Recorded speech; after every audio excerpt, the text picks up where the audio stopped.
Crave nature but still shop online? Night and Day Herbals is your dream come true. Discover premium herbal soaps, shampoos, and CBD products. All organic, all for you. Shop now at nightandayherbals.com. All right, y'all. Welcome to Night and Day Network. All right, we got the fourth part of the Willian Sascha Riley interview, supposed victim of Epstein. So he's exposing that whole network. So we're going to get into part 4. This, if you didn't watch part 1 through 3 yet, make sure y'all check out 1 through 3 on the channel, on the live stream tab. And you check out all 3 parts. But this is part 4, and we're about to get into it. So please smash the like button and share this information, man. We definitely appreciate y'all for tuning in. Let's go ahead and get right into it.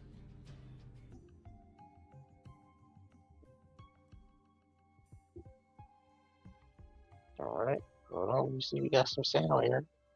Hold on, y'all.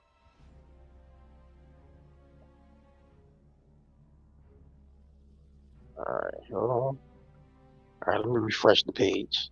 Stop playing for some reason. All right. I don't mind at all. Okay, There we go. so I'm recording right now. So, yeah, looks like so there's obviously a lot of activity. I've seen there's some reports that they're really trying to push. Lindsey Graham was asking for a special counsel to get appointed to investigate Obama for treason. So seems to me like, at least was what we were speaking about yesterday. The very fundamental question is, what sort of crimes are the Republicans willing to attempt to commit to try to squash this story? Well, it doesn't seem like there's anything that's off the table. Yeah. If and this is just speculation, I've read things that suggest it, but I wouldn't present it as fact.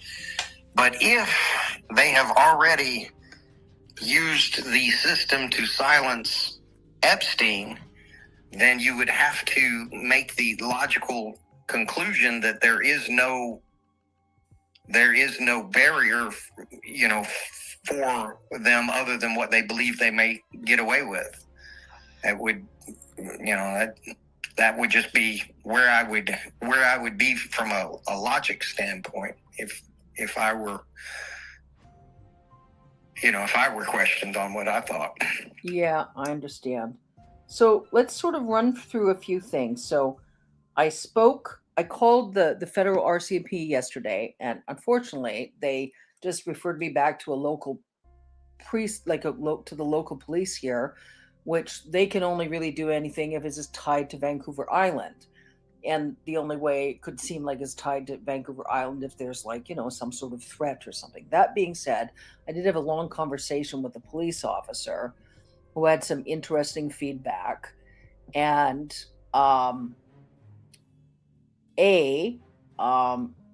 towards the end of the discussion, the officer said, the officer mainly said what the officer needs is even to write up an investigation to get referred to their intel department and then to the right agency.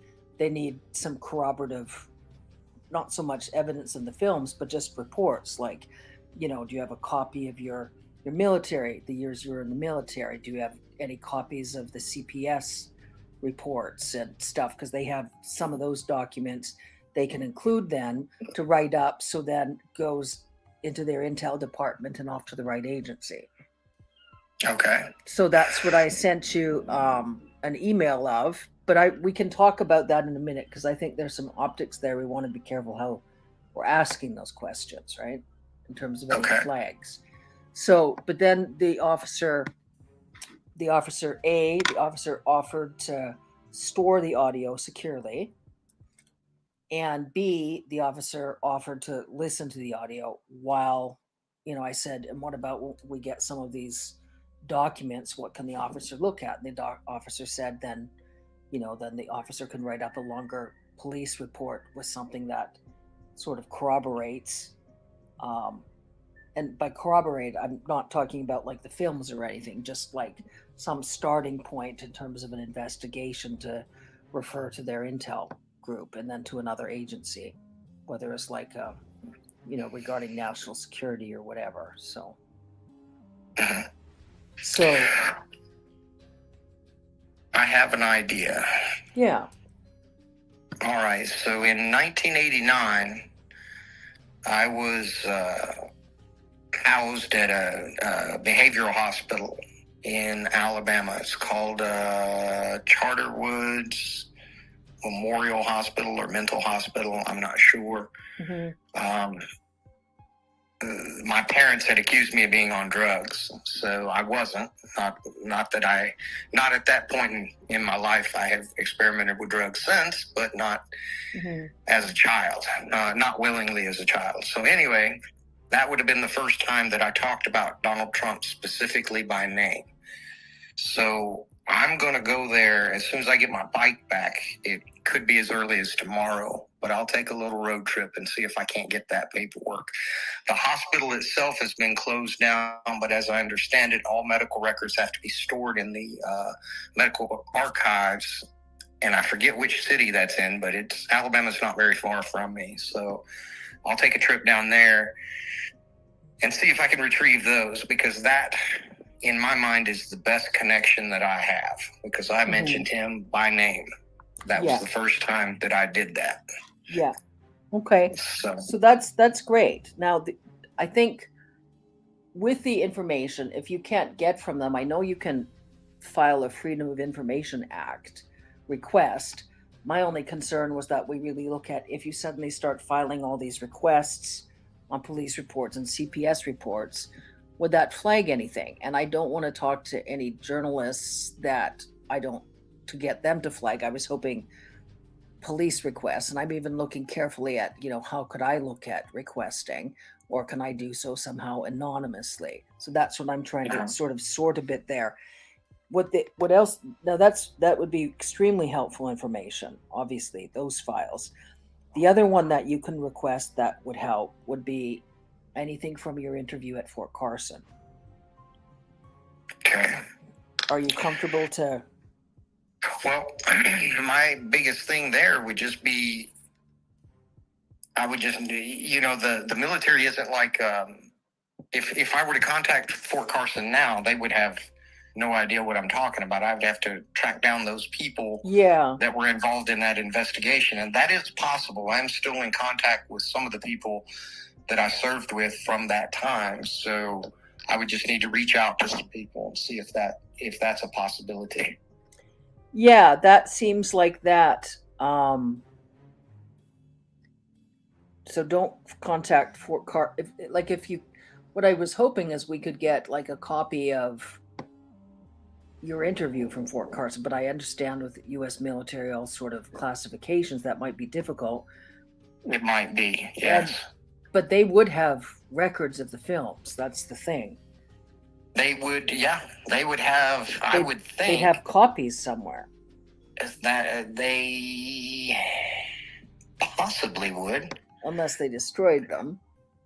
Yeah, I don't know what the rules of evidence are in something like that. Very possibly. They could. I mean, seems like what we could start with is with, was it Bayless and the other fellow, that right. If you could try to contact them and ask them, if they would be willing to talk about it. Yeah. And just say it's extremely confidential, isn't with any, that it would be confidential and so on. Like that is just like a starting point there. Right. Well, I will reach out in that direction and see what I can reach. And as soon as I get my bike back, I will take a little trip. Been kind of wanting to go for a ride anyway, so yeah. Well, let me ask you a question. Like, do you think, is there any way that they could be, like, if you even reaching out to them might trigger anything in terms of not from their end.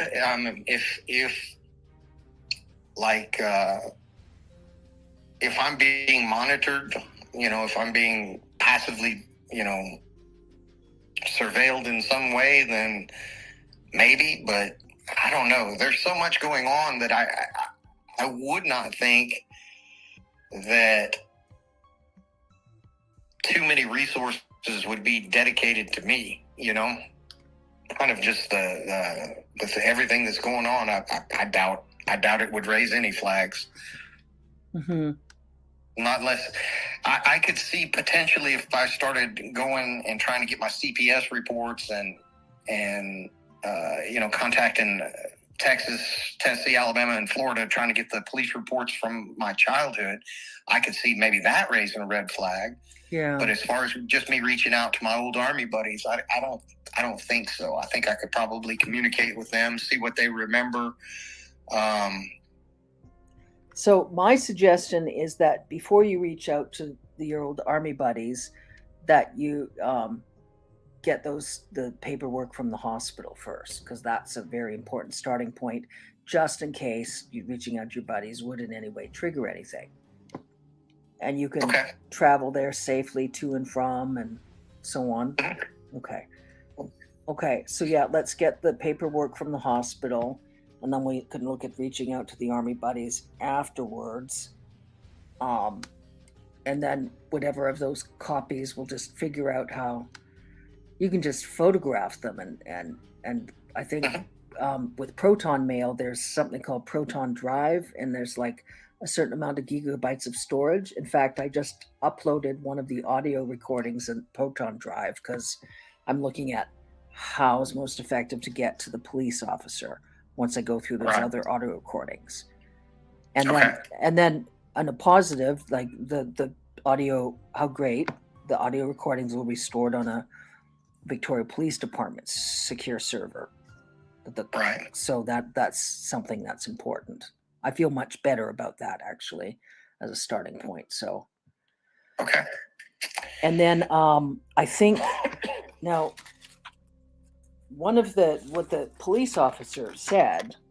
Well, let's talk about some of those in terms of like the investigation. Is the sort of, from their perspective, they look and they say, okay, how do they know you're telling the truth? And I said, well, when you hear the audio recordings, you'll hopefully you can discern. Right. Some folks are different. Like the police officers, got lots of experience, and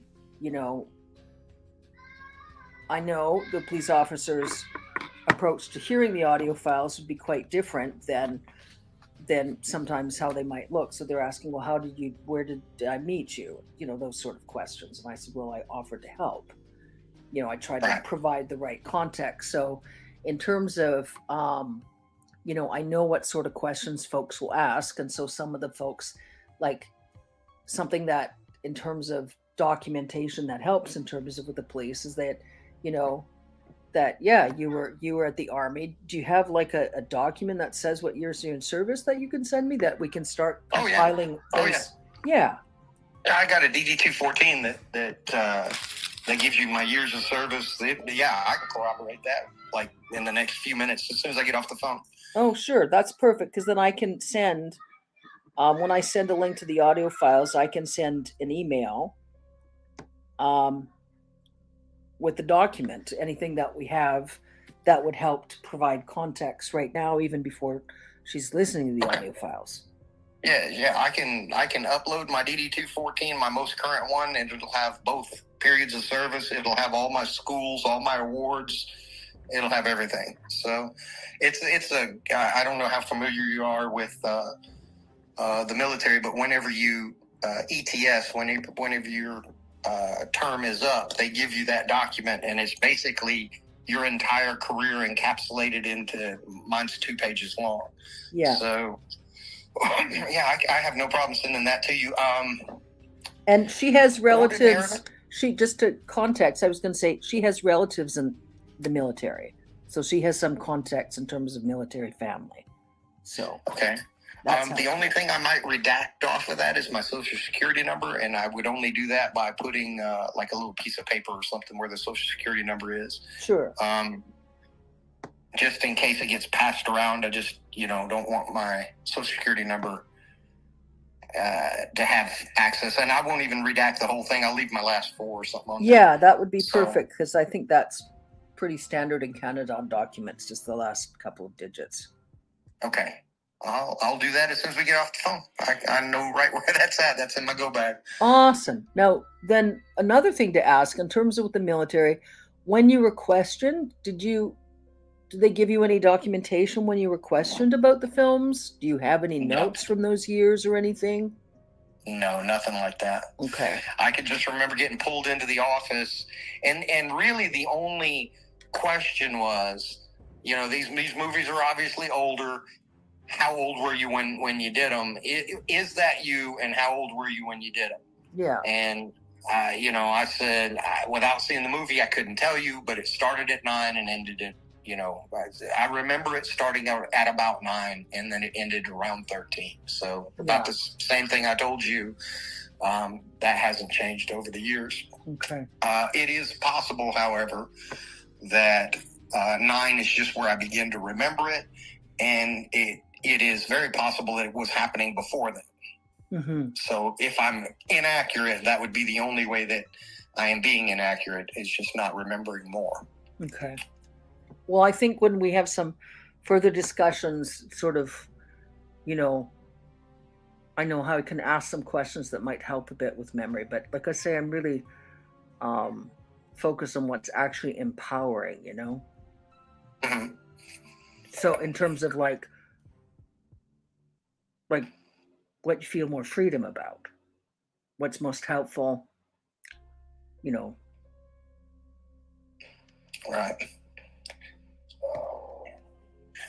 So well, that's okay. So that's a good start.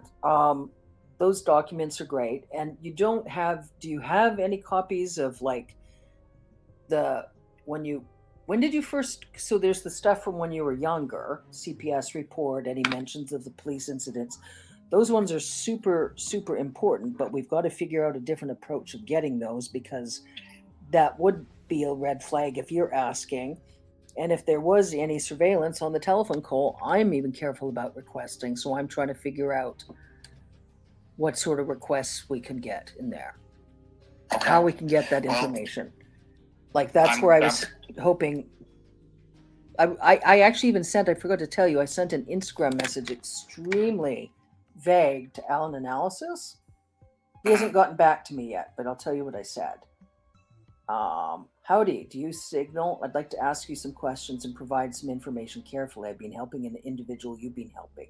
Signal chat, time sensitive. And I'm not going to tell Alan anything about our discussion. I was going to only ask him after I get a better sense of him if he could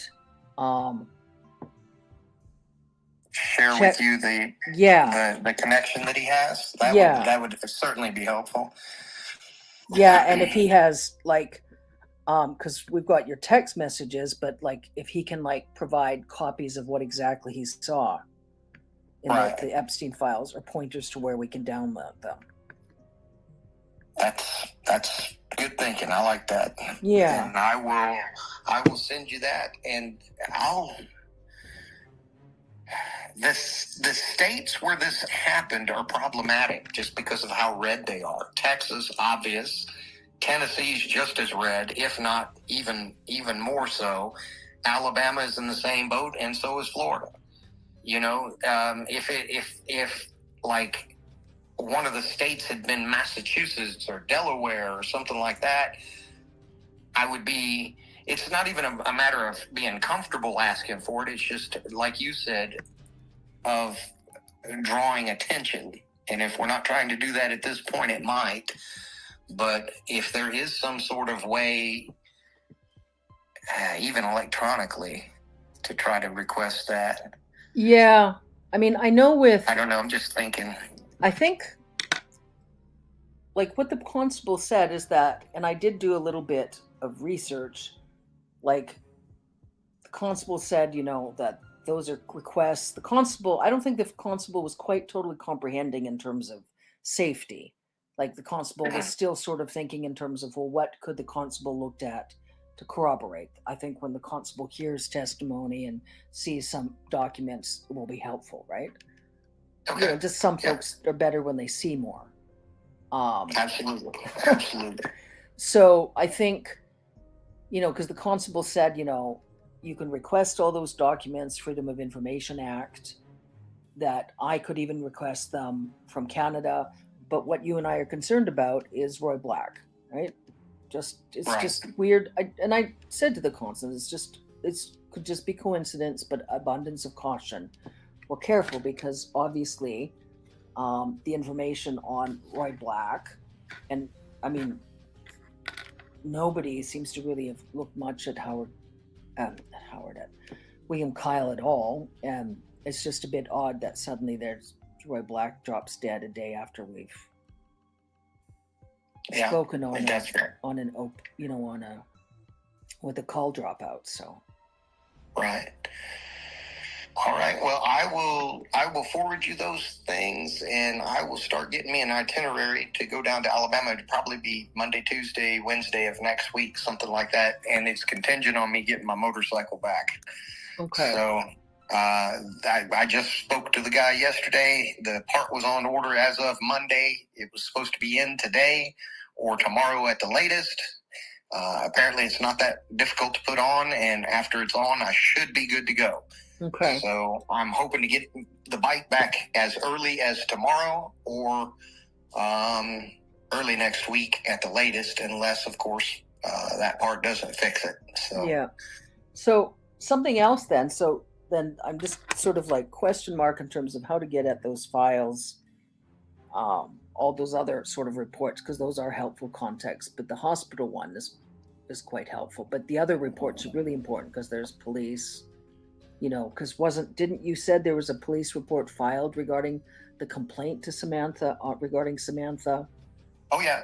There was a whole investigation that involved the FBI and the local police, because when they first got her, the only thing she had was like a little plastic bag of like one change of clothes. So we went and in the beginning, they weren't, hurting her. They just had us both there. And there was a witness at the shoe store that we went to that remembered both of us, because, we were kids, and it was her being a black girl and me being a white kid. It was just something that stood out to the witness there. She was a slender black lady. Mm-hmm. And I know she was part of the investigation because she thought something was fishy even in the store. Just the way that Lynn was acting. Lynn was the one that actually took us out to get these clothes. Mm-hmm. But yes, there was an investigation and nothing came out of it. But it was more than just like a welfare check or something like that. They came and did a full investigation. They did find blood in the room that we were being stored in. And I was, as a result of that investigation, turned into CPS again. So. And that was your second time at CPS? Oh, it was at least the third time. I had been referred to CPS. That would have been in Alabama. I had already been referred to CPS in Tennessee during the year that we lived there. And I had been referred into the CPS system in Texas. So Texas, Tennessee, and Alabama, I was referred into the CPS system. And then in Florida, the beach incident at the Riptide area, that generated another investigation. The sheriff came down, did witness statements and all of that from the guy that fished me out off the sandbar and brought me in. They did interviews, and then we left from the beach, went home, and the sheriff in Alabama came and talked to my dad. So it was a across both of those states. So there was at least a precursory investigation, even if all that was a welfare check. But it went through the sheriff's office, the police station there in New Brockton, Alabama. Let me ask you a question. When the investigation, when they found blood in the room where you and Samantha were held, did they experience awareness Samantha had died, or had Samantha's body been moved already, so they were investigating? they were investigating. Samantha's body had already been moved, and the only thing that they had was the one eyewitness account. And what they told the police was that she was a runaway that they took in for a period of time, and then she ran back away. So they never even saw Samantha's body? No. As far as I know, it's never been recovered. So Samantha's body was never recovered. As far as I know, it has not been.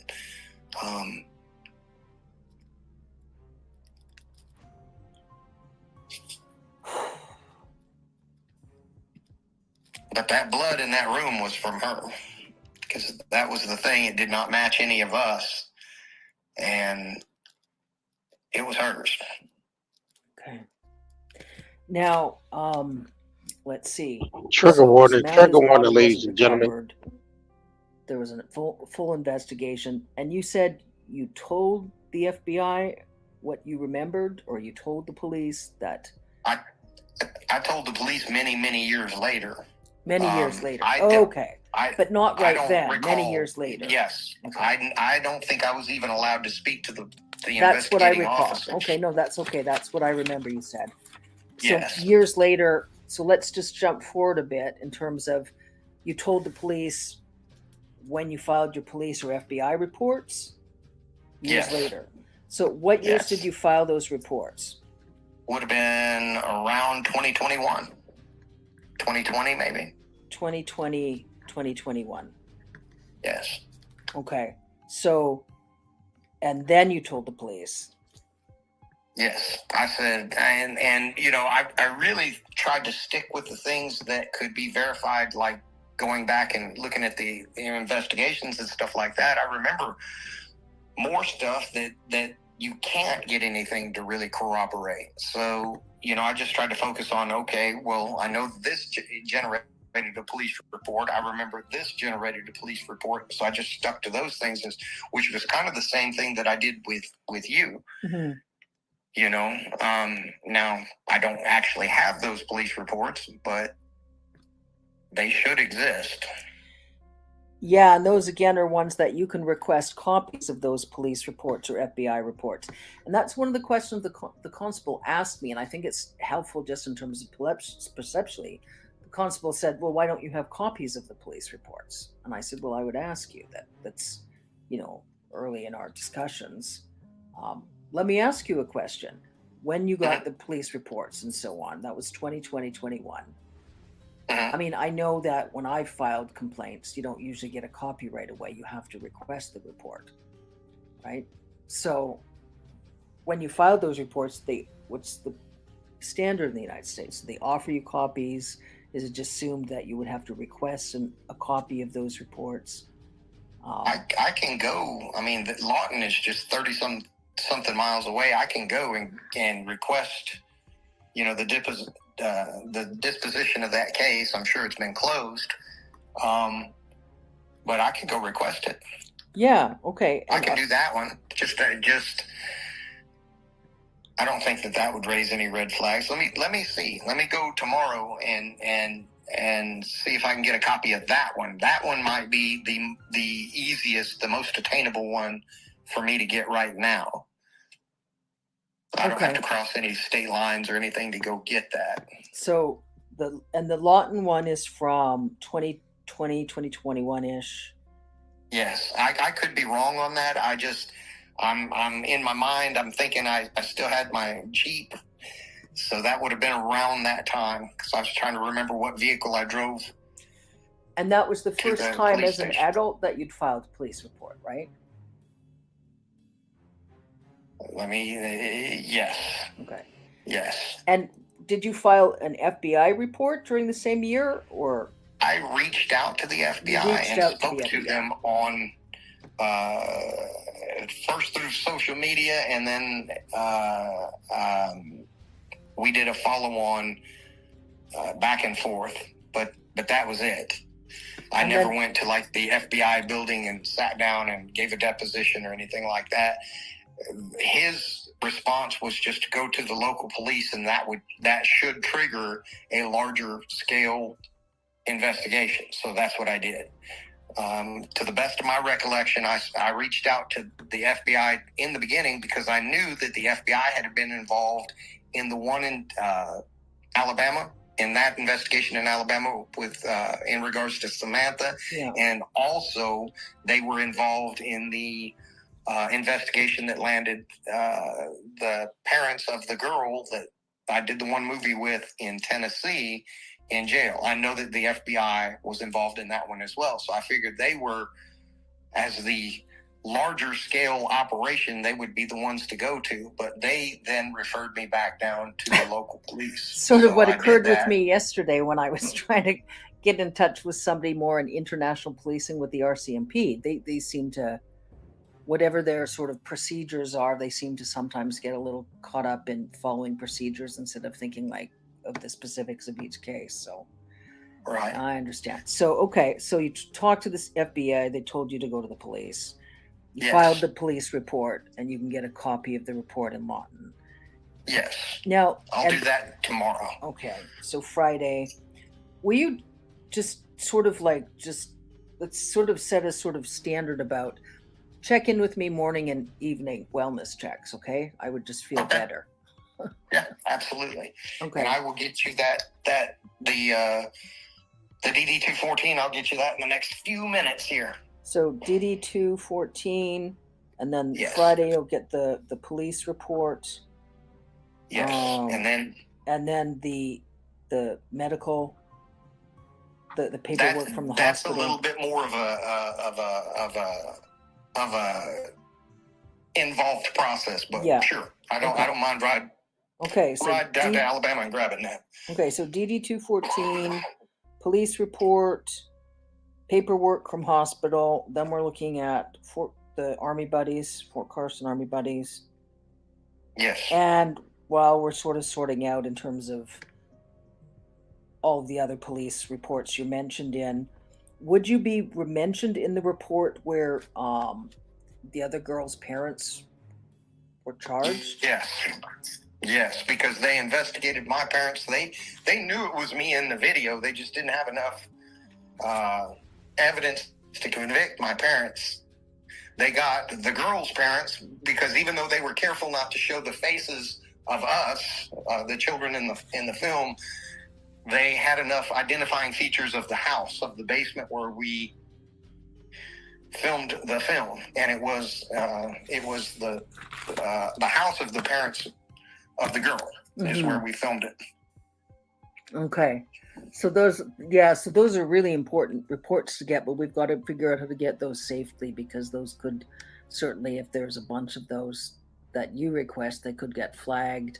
I need to sort of simmer about, because there's all requests that we should be getting all of those in. But maybe starting with that report, I'll just figure out, let's kind of noodle a bit about getting those safely, because it's simple enough to request the reports. I just don't want you to request the reports, although sometimes you can get them faster in terms of victim reports, but I want to just be really careful. Right.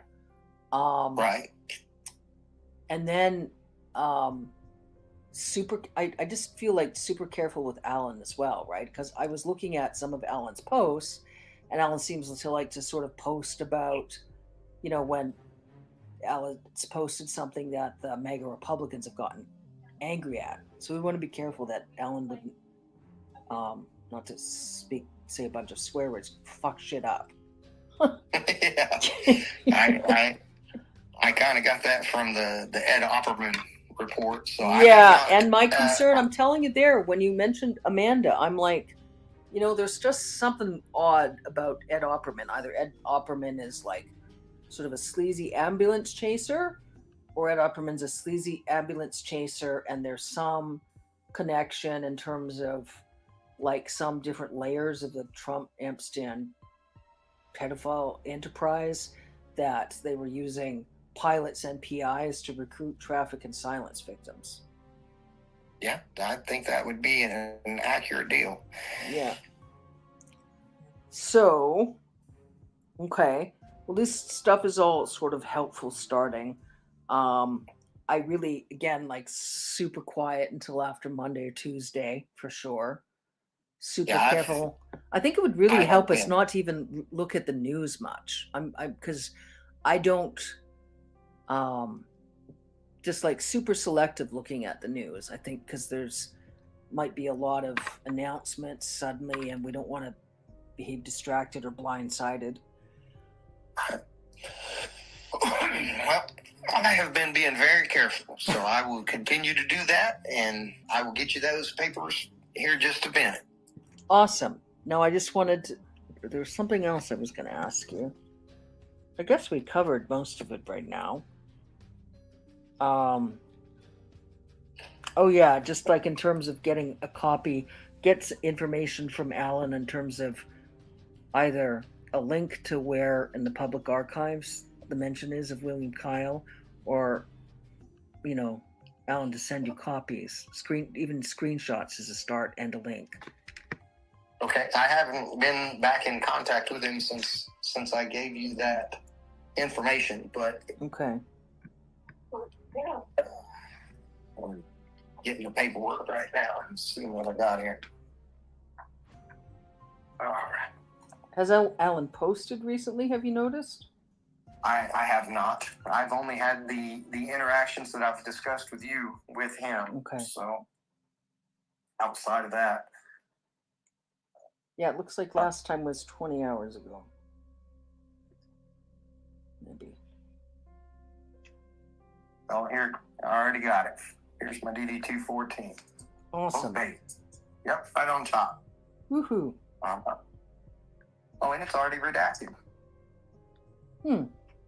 Perfect. It's ready to send. All right, I'll send those to you in just a minute. Awesome.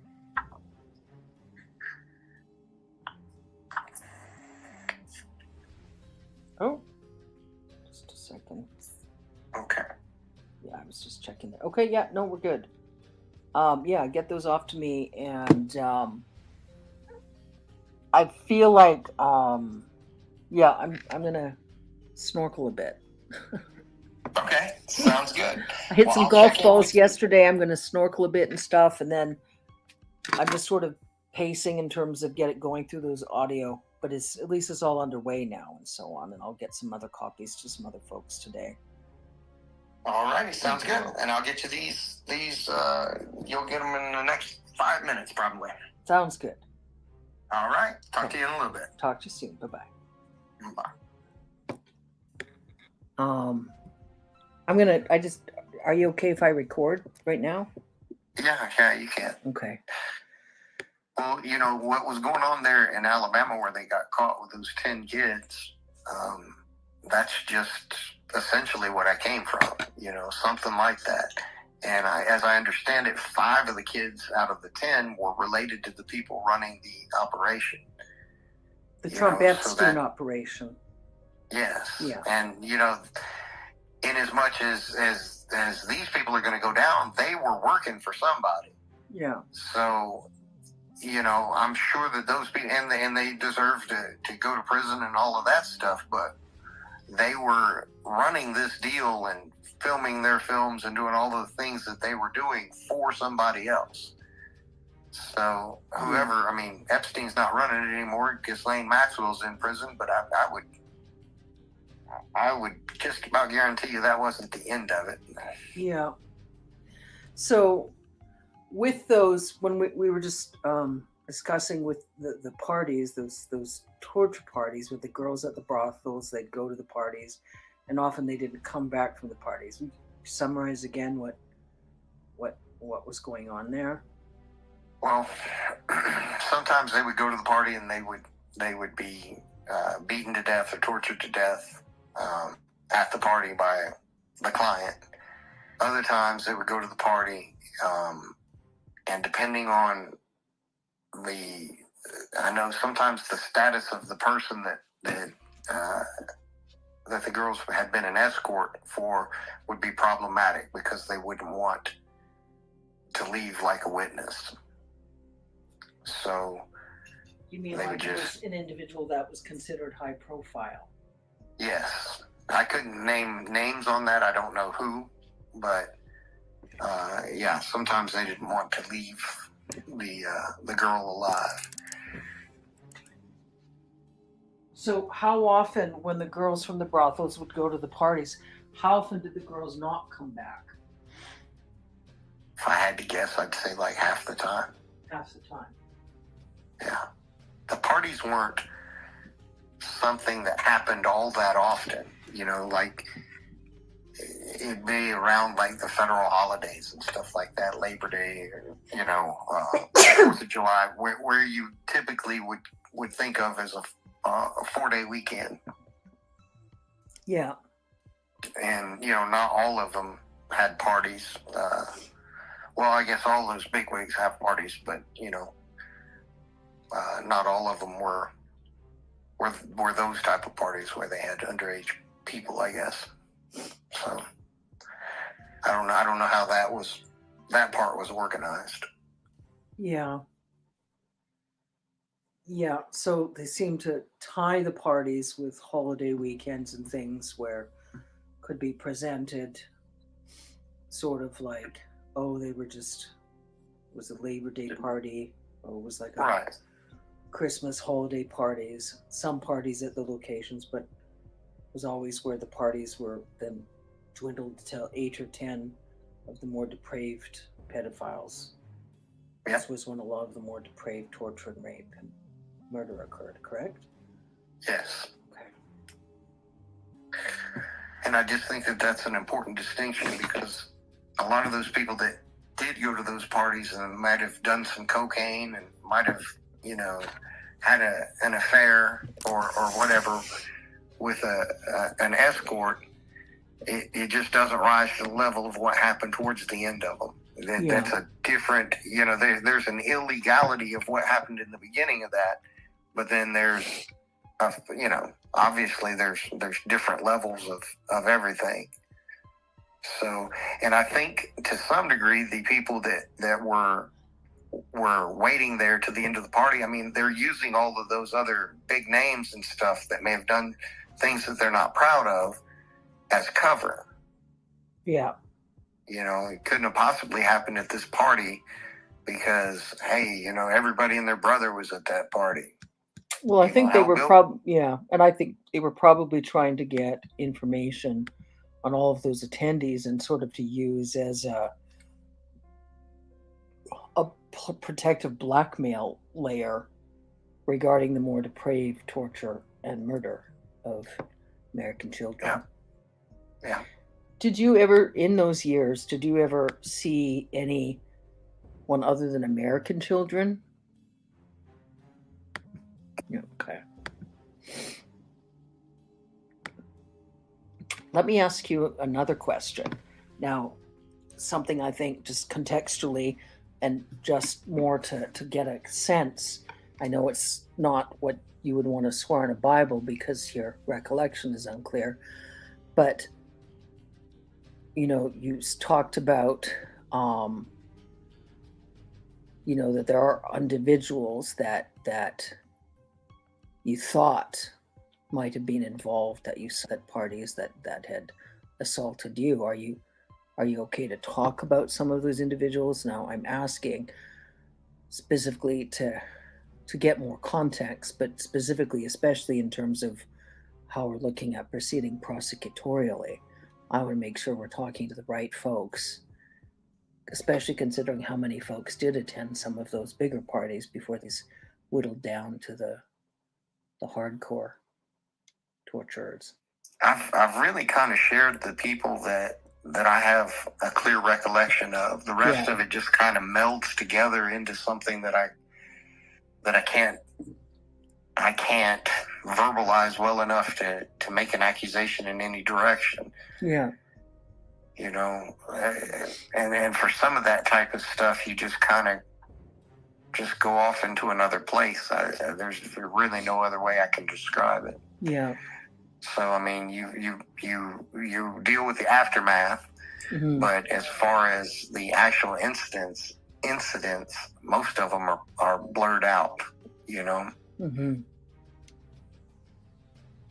And you said in terms of the parties with the girls with the brothels that when they didn't come back, that they were sort of sold, they were told that the girls had gone on to the mansion or to maybe somewhere, a mansion overseas, to kind of live out their dreams. But Right. in cases, the girls were either tortured and beat to death at the parties or sometimes shot. Yes. And what would you say was the average age of the girls there? If I had to guess an average, I'd say 13. 13. Right.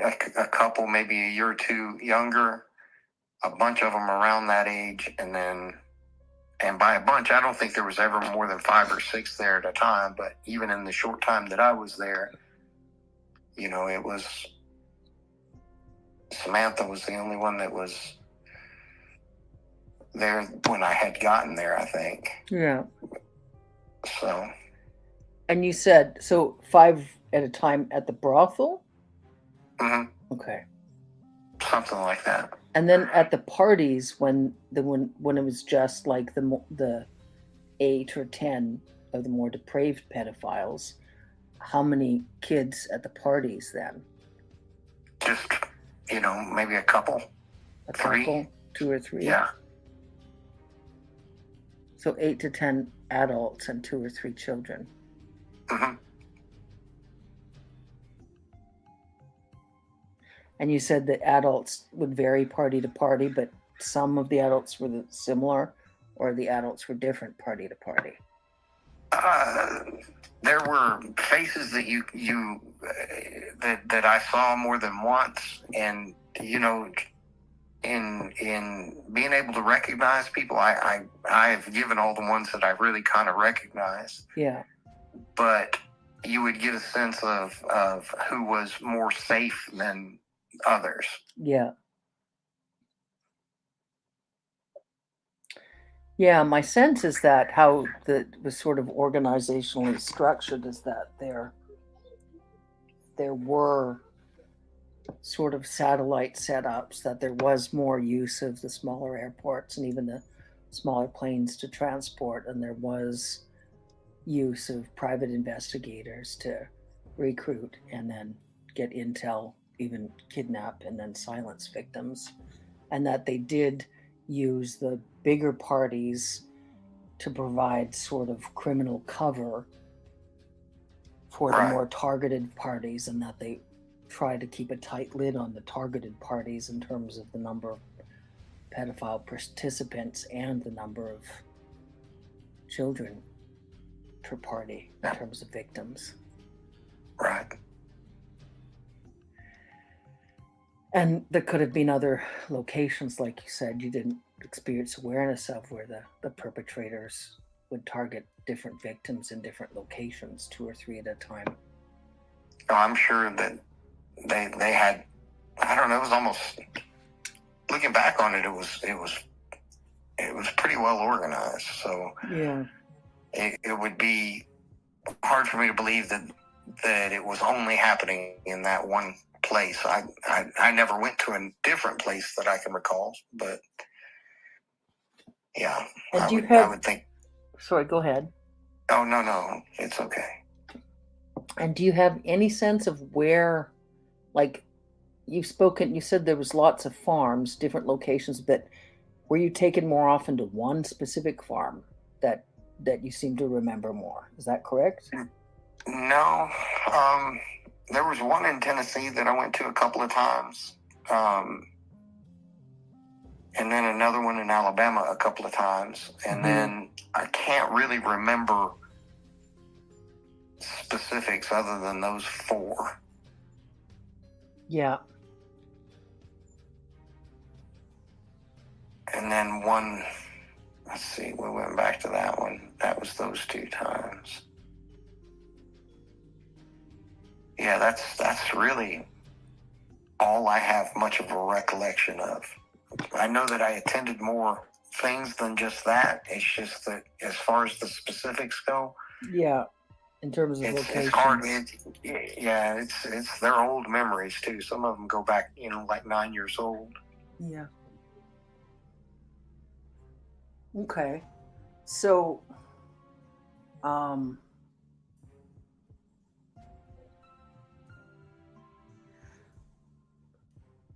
I'm asking a bit, like I say, in terms of like figuring out sort of simply in terms of finding the right prosecutorial support and in terms of carefulness of us getting those copies of those reports. Like it's sort of a weird chicken and the egg thing in terms of like, you know, some of the police departments, they'd want to look at copies of reports, but we want to get those copies of those reports safely without triggering anything in terms of United States surveillance.